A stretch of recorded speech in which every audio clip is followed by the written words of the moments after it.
Muy buenas tardes, un saludo. Mi nombre es Carla Francisca Sánchez Vázquez. Me desempeño como juez de ejecución del juzgado especializado para adolescentes en el estado y agradezco la invitación. Es un honor para mí participar como instructora de la continuación del bloque 3 relativo a el sistema de justicia penal para adolescentes y la función de los sujetos procesales con un enfoque de derechos humanos. Bien, sin más preámbulo, iniciaremos mencionando que dentro del procedimiento penal, los sujetos procesales se encuentran regulados en el numeral 105 del Código Nacional de Procedimientos Penales.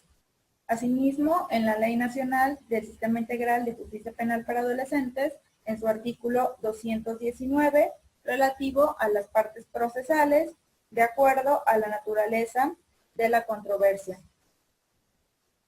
El Código Nacional de Procedimientos Penales, como ya se mencionó, en su artículo 105, considera las siguientes figuras. Tenemos la víctima u ofendido, el asesor jurídico, el imputado, el defensor, el Ministerio Público, la policía, el órgano jurisdiccional y, por último, la autoridad de supervisión de medidas cautelares y suspensión condicional.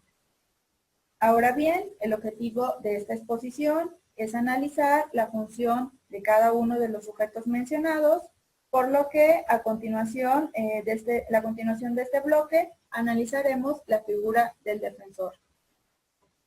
¿Quién es el defensor? Defensa indica o vale favela, proviene de defendere, el rechazar un enemigo, rechazar una acusación o una injusticia. Por su parte, el autor Silva Jorge Alberto, en el texto de Derecho Procesal Penal, establece que la defensa no se queda en la mera oposición de la pretensión del actor, sino que también implica una reacción a la misma. Considera a la defensa como un derecho, implica al mismo derecho de acción, pero puesto en manos del sujeto pasivo del proceso.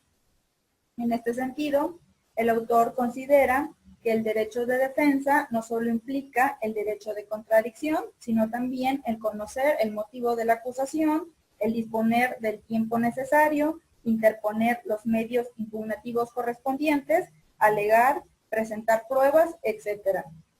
En relatadas circunstancias, cobra especial relevancia el derecho de audiencia.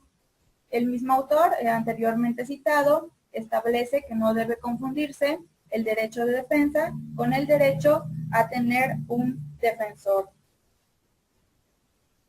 Por otra parte, los sistemas conocidos en torno a los sujetos que realizan la defensa, este autor distingue entre dos sistemas: el que sea el mismo enjuiciado quien se defiende, defensa por sí, que sea otra persona quien realice la defensa. Este sistema implica el permitir a un defensor que se desglose a través de diversas categorías, desde las que permiten la existencia del defensor en una sola fase procesal, hasta aquellas que dan facultades al defensor para la intervención en todas las fases procesales. También se encuentra la legislación que no admite proceso sin la asistencia de defensor.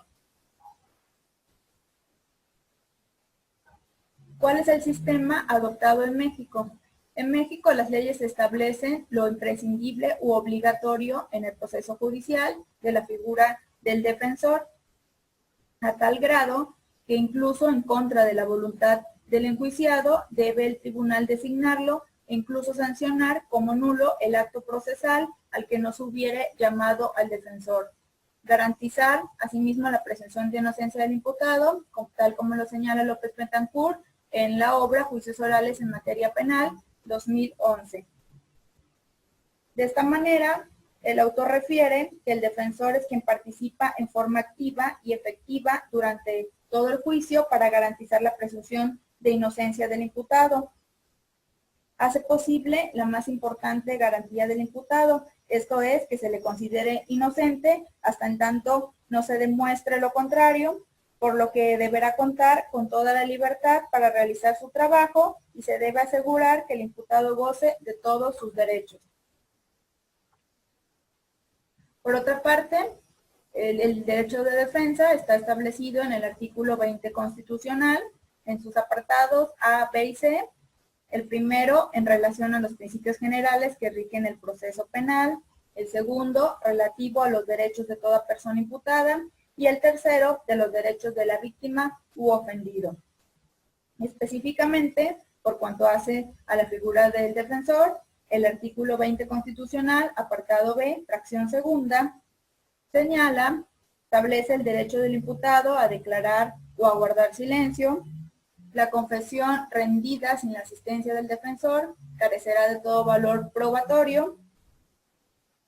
Esto implica que queda prohibida y será sancionada por la ley penal toda incomunicación, intimidación o tortura.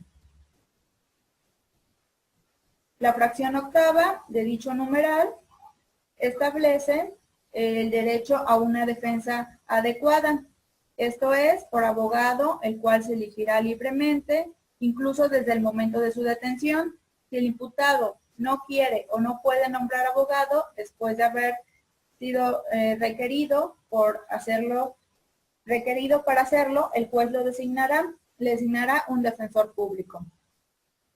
Establece dicho numeral que también tendrá derecho a que su defensor comparezca en todas las etapas del proceso y éste tendrá la obligación de hacerlo cuantas veces sea requerido.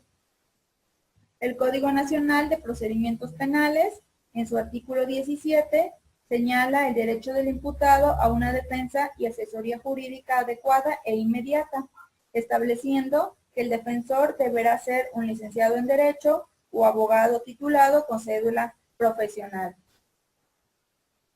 ¿Pero qué entendemos por defensa técnica? Prat Carla, en su libro Curso Básico de Sistema Penal Acusatorio, página 33, indica que el defensor, sea público o privado, tendrá como tarea velar por los derechos del imputado.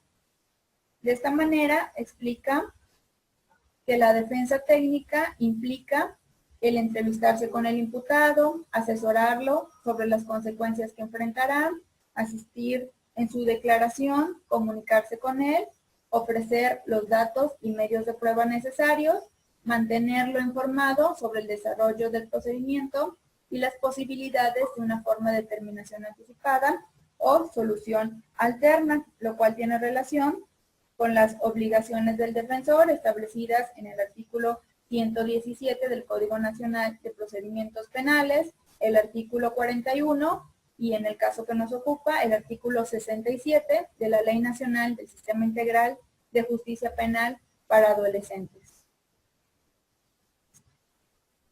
En este sentido, se establece la interrogante de qué se debe hacer en aquellos casos en que el imputado no cuenta con una defensa adecuada, incluso cuando éste no tiene la voluntad de cambiar a dicho defensor. Esto equivale a ponderar el derecho al debido proceso, incluso en contra de la voluntad del inculpado. El artículo 121 del Código Nacional de Procedimientos Penales regula lo anterior al establecer que de no cumplirse con una defensa de calidad, se advertirá al imputado para que designe a otro. Si él no quiere o no puede hacerlo, se le nombrará a un defensor público. Esto pone de relieve la obligación de los jueces a garantizar el debido proceso en cuanto al derecho de defensa adecuada frente incluso a la voluntad del inculpado. Pero ¿cuáles son las obligaciones del defensor? Bueno, estas se encuentran establecidas en el artículo, como ya se mencionó, 117 del Código Nacional de Procedimientos Penales. De igual manera, la Ley Nacional del Sistema Integral de Justicia Penal, en su artículo 41, indica el derecho de los adolescentes a contar con una defensa técnica especializada, puntualizando que todo adolescente tiene derecho a ser asistido por un licenciado en Derecho, con cédula profesional y especializado en el sistema en todas las etapas del procedimiento, desde su detención hasta el fin de la ejecución de la medida, estableciendo dicho ordenamiento las obligaciones de los defensores de justicia para adolescentes en el ya citado, en el artículo 67. En relación al tema abordado,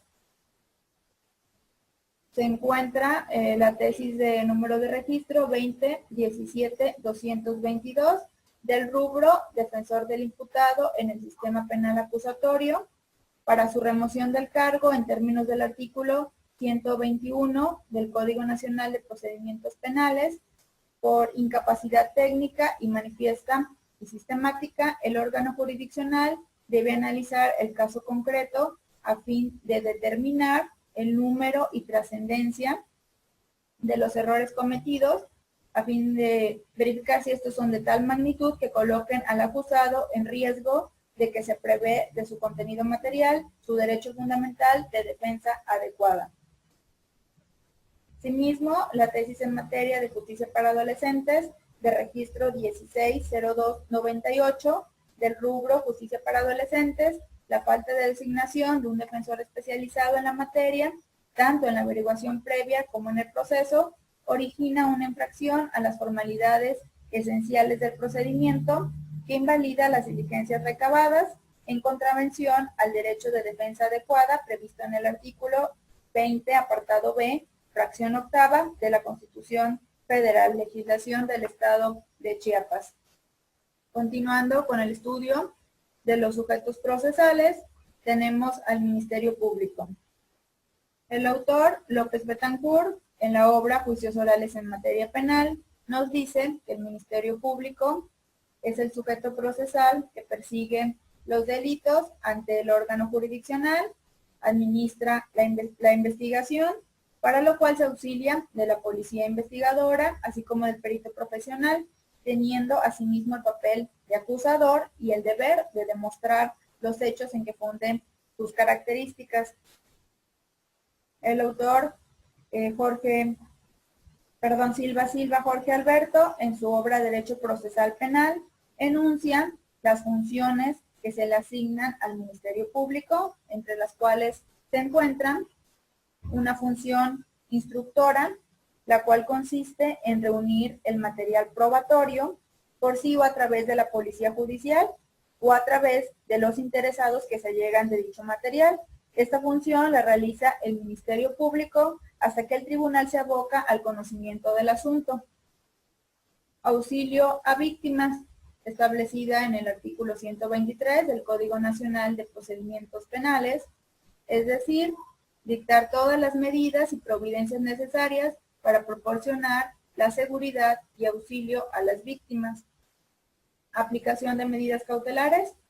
Esta función del Ministerio Público consiste en dictar y aplicar las medidas cautelares o preventivas, tanto reales, aseguramientos, como personales, lo cual podríamos hablar de un arraigo o una detención en términos del artículo 133 bis, 123, 181 del Código Federal de Procedimientos Penales. Según la Constitución, es importante mencionar, las órdenes de aprehensión solo pueden dictarlas el tribunal, no obstante, el Ministerio Público queda facultado por las leyes secundarias para apreender y detener en los casos flagrantes del delito y casos urgentes. Función accionante o requirente. Esta función se refiere a cuando una vez promovida la acción e iniciado el proceso, el Ministerio Público adquiere la calidad de parte y se convierte en un órgano requirente, comparece en el juicio, acusando con base a pretensiones concretas. Función cuasi jurisdiccional, la cual consiste en realizar ciertas funciones que implican decisión. Ejemplo, da su anuencia para que se otorgue el sobreseimiento del proceso. La función de consultor u opinador, esto es, el Ministerio Público se convierte en un órgano de opinión. Ejemplo de dicha función es cuando opina sobre la competencia o no de un tribunal. Vigilancia o fiscalización. En esta función, iniciada en la ejecución de la sentencia, el sentenciado y el ejecutor no dependen del Ministerio Público. Esta continúa con una función de vigilancia sobre la ejecución, realiza las diligencias necesarias para que se cumpla la sentencia, gestionando lo necesario para ello. Por cuanto hace a la función del lector del tribunal competente, esta la ejercita el Ministerio Público al promover la acción, debe recurrir ante el tribunal a la que la ley le asigna competente, pero en aquellos casos en que existe duda acerca de la competencia del tribunal, es el Ministerio Público quien lo decide. El artículo 21 constitucional, el cual establece las funciones del Ministerio Público, entre las cuales nos señala la investigación de los delitos, el ejercicio de la acción penal, el considerar criterios de oportunidad para el ejercicio de la acción penal. En la Ley Nacional del Sistema Integral de Justicia Penal para Adolescentes se establecen las atribuciones del Ministerio Público en su artículo 66 y por cuanto hace al Código Nacional de aplicación supletoria a dicha ley, en su artículo 127 a 129 establece las obligaciones del Ministerio Público, entre las cuales se encuentran la de conducir la investigación, para lo cual se coordina con los servicios periciales y la policía, resolver sobre las determinaciones, cómo realizar el ejercicio de la acción penal, otorgar criterios de oportunidad, ofrecer la figura del procedimiento abreviado, recibir denuncias o querellas que se presenten por diversas formas, así como ordenar la detención y retención de los imputados en su caso. Pero también es necesario puntualizar que dichas funciones el Ministerio Público las debe realizar en apego a los principios de objetividad, lealtad y buena fe. Por otra parte, el Código Nacional de Procedimientos Penales establece las obligaciones del Ministerio Público en su artículo 131. En este sentido, es importante mencionar que existe también el caso de que la acción penal pueda ser ejercida por particular. Esto se encuentra regulado en los numerales 426 a 432 del Código Nacional de Procedimientos Penales. Esta permite que el particular tome prácticamente el lugar del Ministerio Público para el ejercicio de la acción penal. Sin embargo, solo es viable para delitos perseguibles por querella, cuya penalidad sea alternativa, sea distinta a la privativa de libertad o su punibilidad máxima no exceda de 3 años de prisión. En razón de este sujeto procesal, resulta aplicable al tema la tesis de registro 2017-281 del rubro siguiente, Sistema Integral de Justicia Penal para Adolescentes. El Ministerio Público debe dar intervención al menor investigado, a sus padres, a sus tutores o a quienes ejerzan la patria potestad o la custodia, así como a su defensor, profesionista en derecho, en todos y cada uno de las diligencias en los que directa y físicamente participe o deba participar, siempre que lo permita la naturaleza de estas. Esto sería por cuanto hace al sujeto procesal, el Ministerio Público. Ahora bien, en relación al sujeto procesal, la policía, Silva Jorge Alberto, este autor, en su obra Derecho Procesal Penal, describe 2 acepciones de policía judicial. En esta le otorga la función de policía preventiva y la función de policía judicial, represiva o investigadora. ¿Pero en qué consiste la función de policía preventiva? Bueno, pues esta consiste en prevenir, preservar, esto es, actuar de manera anticipada al delito. Por otra parte, la función de policía judicial, represiva o investigadora, investiga y esclarece los hechos que se creen delictuosos, descubre quién es el autor e incluso responsable, basado en las pruebas exhibidas. Las obligaciones de la policía se encuentran previstas en el artículo 132 del Código Nacional de Procedimientos Penales. En la obra Sistema Penal Acusatorio, elaborada por la Secretaría del Consejo de Coordinación para la implementación del Sistema de Justicia Penal del Estado de San Luis Potosí, se establece que al ser la policía preventiva, la primera autoridad que conoce la comisión de un hecho, le corresponde la función de recibir las denuncias de hechos probablemente constitutivos del delito, de proteger a la víctima. Esto es una función de ayuda y auxilio, de evitar que los hechos lleguen a consecuencias ulteriores, es decir, que se cause un agravio mayor a la víctima, así como determinar al probable responsable en caso de un delito flagrante, ubicar e entrevistar a los testigos de los hechos, preservar y proteger el lugar de los hechos. Si el lugar de los hechos no se protege, pues se pueden destruir los indicios. También establece que debe coordinarse con los peritos que intervengan, así como implementar la cadena de custodia para preservar la evidencia. Si no se implementa la cadena de custodia, si no se lleva a cabo, no se podrá lograr el esclarecimiento de los hechos y se encontrarían problemáticas tales como temas de prueba ilícita.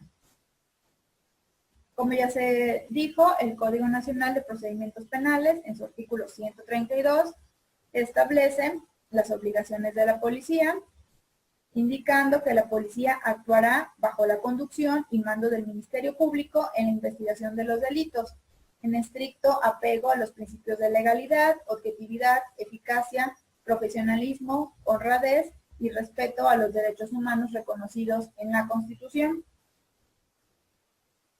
Entre las obligaciones que establece el dicho numeral del ordenamiento citado, se encuentra el de recibir las denuncias e informar de ello de inmediato al Ministerio Público, en caso de ser necesario, realizar detenciones, practicar inspecciones y diversos actos de investigación, como ya se mencionó, preservar el lugar de los hechos e informar al Ministerio Público de cualquier detención.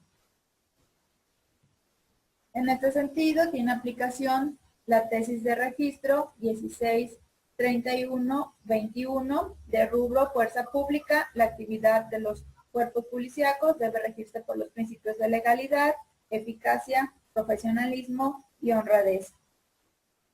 Ahora bien, continuando con el estudio de los sujetos procesales, tenemos el órgano jurisdiccional. El artículo 133 del Código Nacional de Procedimientos Penales establece cómo se encuentra conformado el órgano jurisdiccional. Este se encuentra conformado por la figura del juez de control, el tribunal o juez de enjuiciamiento y el tribunal de alzada. El juez de control, al juez de control le corresponde la etapa de investigación y la etapa intermedia. Al tribunal o juez de enjuiciamiento, la etapa de juicio oral.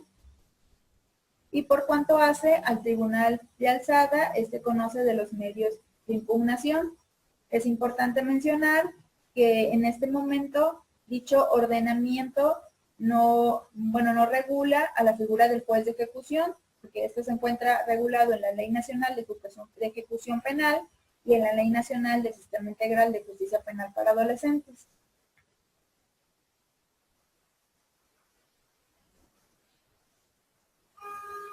Prat Carla, en el libro Curso Básico sobre Sistema Penal Acusatorio, hace referencia a las actuaciones del juez de control, entre las cuales la autora hace la distinción, de que el juez de control le corresponde determinar la vinculación o no del imputado, la imposición de las medidas cautelares, el otorgar órdenes de aprehensión y de cateo, resolver sobre la procedencia de soluciones alternas, autorizar actos de investigación que requieran control judicial, en caso de procedimiento abreviado, decretar sentencias.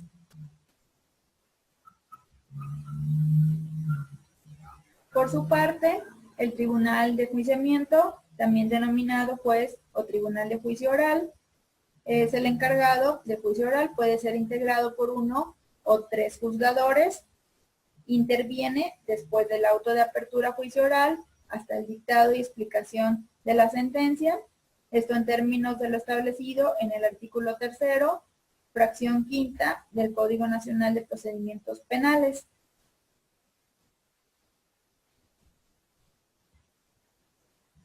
¿Cuáles son las funciones del Tribunal de Enjuiciamiento? Bueno, de acuerdo con el autor López Betancourt, en la obra Juicios Orales en Materia Penal, 2011, nos dice que las funciones de este tribunal es el presidir la audiencia de juicio oral, conducir la audiencia de juicio oral, presenciar el desahogo de las pruebas y el debate de las partes, valorar las pruebas, resolver objeciones, resolver respecto de la prueba superveniente, suspender la audiencia de juicio, valorar todo lo actuado en la audiencia, dictar sentencia, fundar y motivar la sentencia. De igual manera, la revisión de las medidas cautelares y los incidentes planteados en juicio. Resulta importante mencionar que los jueces no tienen acceso a la carpeta de investigación, por lo que sus resoluciones deben ser de acuerdo a las pruebas y a lo manifestado por las partes, tal y como lo manifiesta la autora Carla Prat en su obra Curso Básico sobre Sistema Penal Acusatorio, página 41. Al respecto, resulta importante hacer mención a la tesis de registro 20.03.069 del rubro Interés Superior del Menor. Para preservarlo, el juzgador está facultado para recabar y desahogar de oficio las pruebas que consideren necesarias. Esto es, con independencia a la admisión de las pruebas ofrecidas por las partes, el juez, en materia de adolescentes, puede desahogar de oficio las pruebas que considere necesarias para preservar el interés superior del menor, practicando las diligencias que considere oportunas. Bien, pues por cuanto hace a los sujetos procesales a estudio, dicho tema se da por finalizado, esperando que la información proporcionada haya sido clara, pertinente y, bueno, de utilidad. Se procederá a abordar las etapas del procedimiento en términos del artículo 211 del Código Nacional de Procedimientos Penales.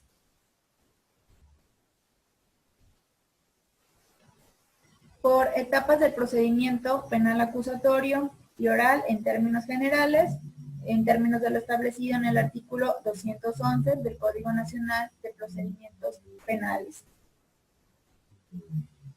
Establece la estructura en las siguientes etapas: la investigación, intermedia y juicio. Por investigación tenemos que la autora, Prat Carla, Curso Básico sobre Sistema Penal Acusatorio, establece que la investigación es el momento de recopilar información, tanto por parte del Ministerio Público como la defensa e imputado, de la víctima y el asesor jurídico. La etapa de investigación, ¿qué comprende dicha etapa? Bueno, pues comprende la investigación inicial y la investigación complementaria. La investigación inicial comienza con la presentación de la denuncia, querella u otro requisito equivalente y concluye cuando el imputado queda a disposición del juez de control para que se le formule la imputación. La autora indica que tanto el Ministerio Público como la defensa en esta etapa recopilan la información. Por cuanto hace a la investigación complementaria, comprende desde la formulación de la imputación y se agota una vez que se ha cerrado la investigación. La etapa intermedia o de preparación a juicio tiene como finalidad la depuración de hechos, derecho y medios de prueba. Comprende desde la formulación de la acusación hasta el auto de apertura a juicio. Pues esta etapa de investigación inicial, investigación complementaria e intermedia le corresponden al juez de control. La etapa de juicio, por su parte, es el momento de producir e incorporar aquello que ha sido investigado en momentos previos y admitido en la etapa intermedia. Esta comprende desde que se recibe el auto de apertura hasta la sentencia emitida por el Tribunal de Enjuiciamiento. Dicha etapa corresponde al tribunal o juez de enjuiciamiento.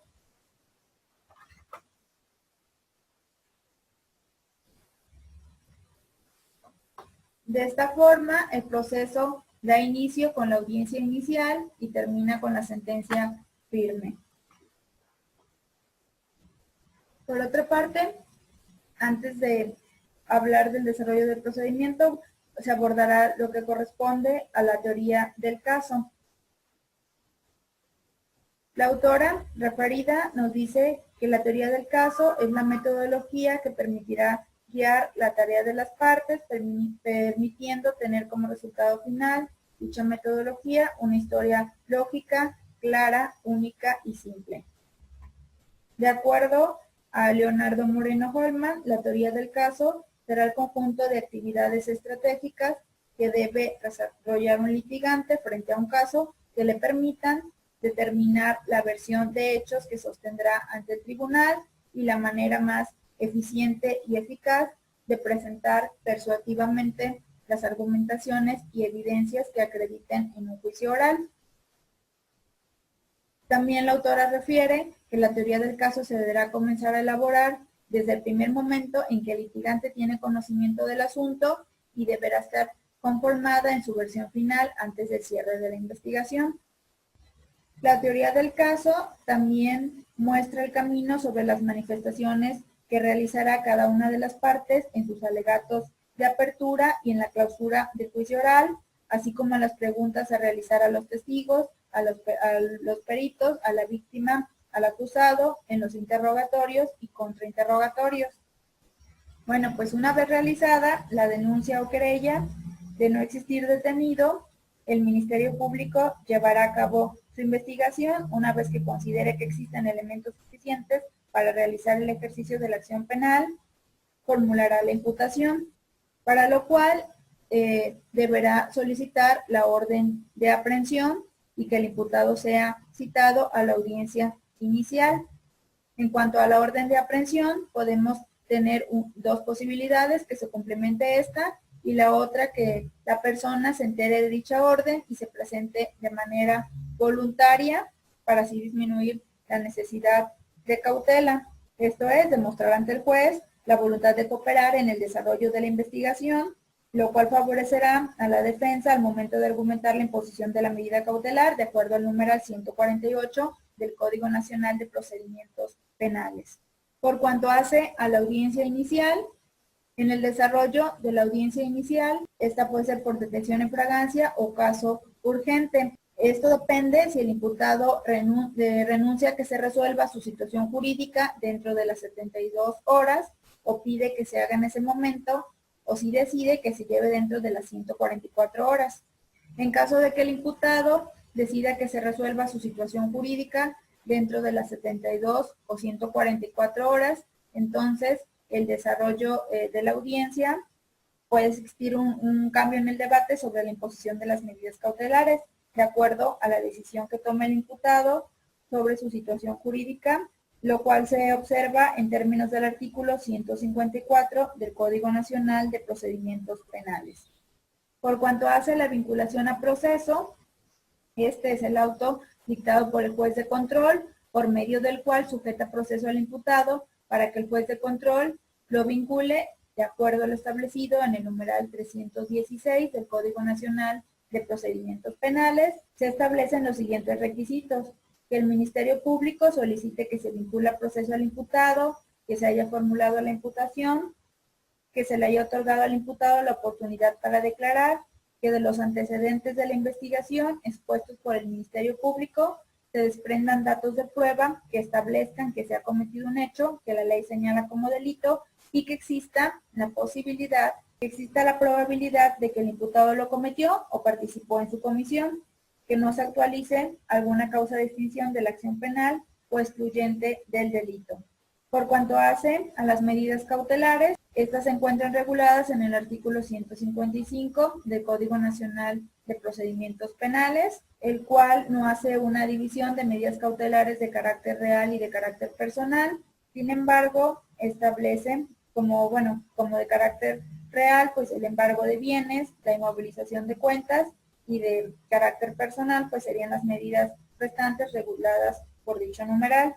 Por cuanto hace a generalidades sobre la etapa intermedia, pues la finalidad de la etapa intermedia será depurar los hechos y los medios Depurar hechos, derecho y medios de prueba, es decir, una especie de filtro de todo lo investigado y de las pretensiones de las partes para determinar lo que se debe o no para llegar a juicio oral. La etapa intermedia consta de una fase oral y una fase escrita. La fase escrita abarcaría desde la presentación del escrito de acusación y considera todas las actuaciones que sean llevadas a cabo antes de la audiencia intermedia. Y la fase oral es la etapa de preparación a juicio oral, está conformada por la propia audiencia intermedia. De esta forma, el proceso dará su inicio con la audiencia inicial y terminará con la sentencia firme. En esta tesitura se da por terminada mi participación, reiterando mi agradecimiento a la invitación a participar como instructora. Por su atención, muchas gracias.